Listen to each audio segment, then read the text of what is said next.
पहाड़ियों के बीच बसे एक शांत गांव में माया नाम की एक युवती रहती थी। माया गांव में किसी भी अन्य व्यक्ति से भिन्न थी। उसके अंदर अतृप्त जिज्ञासा और ज्ञान की कभी न बुझने वाली प्यास थी। अपने छोटे शहर की सीमाओं के बावजूद माया ने परे की दुनिया की खोज करने का सपना देखा। माया के परिवार के पास एक मामूली सा खेत था और उसकी जिम्मेदारियां उसे जमीन से जोड़े रखती थी। फिर भी हर शाम वह एक शानदार पुराने पेड़ के नीचे बैठती थी और गांव के बुजुर्गों से उधार ली हुई किताबें पढ़ती थी। माया की सीखने की भूख और भी प्रबल हो गई और वह अपनी खोजों को अपने साथी ग्रामीणों के साथ साझा करने के लिए उत्सुक हो गई। एक दिन गांव में विनाशकारी सूखा पड़ा जिससे उनकी आजीविका खतरे में पड़ गई। जैसे ही समुदाय निराश हुआ, माया ने हारने से इनकार कर दिया। उन्होंने अपने ज्ञान का उपयोग नवीन सिंचाई तकनीकों को विकसित करने, वर्षा जल एकत्र करने और उसे खेतों तक पहुंचाने में किया।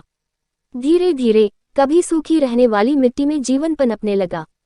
गांव वाले माया की चतुराई और समर्पण से आश्चर्यचकित थे। माया की उपलब्धियों की खबर पास के शहर में आए एक प्रसिद्ध वैज्ञानिक के कानों तक पहुंची। उत्सुक होकर वैज्ञानिक माया से मिलने के लिए उसके गांव गया। उसकी बुद्धिमत्ता और दृढ़ संकल्प से प्रभावित होकर उन्होंने उसे एक प्रतिष्ठित विश्वविद्यालय में अध्ययन करने के लिए छात्रवृत्ति की पेशकश की। माया झिझकी। अपना गांव छोड़ने का मतलब वह सब कुछ छोड़ना होगा जो उसे पसंद था, लेकिन उसे एहसास हुआ कि उसके सपने उसके परिचित परिवेश से कहीं आगे तक फैले हुए थे। भारी मन से उसने अपने परिवार को अलविदा कहा और एक नए साहसिक कार्य पर निकल पड़ी। विश्वविद्यालय का जीवन आनंददायक और चुनौतीपूर्ण दोनों था। माया अक्सर अपनी कक्षाओं में संदेह और पूर्वाग्रह का सामना करने वाली एकमात्र महिला थी, लेकिन सीखने के प्रति उसके अटूट जुनून के कारण वह डटी रही। उनके समर्पण ने उनके प्रोफेसरों का ध्यान आकर्षित किया, जो उनके गुरु बन गए और उन्हें अभूतपूर्व अनुसंधान की दिशा में मार्गदर्शन दिया।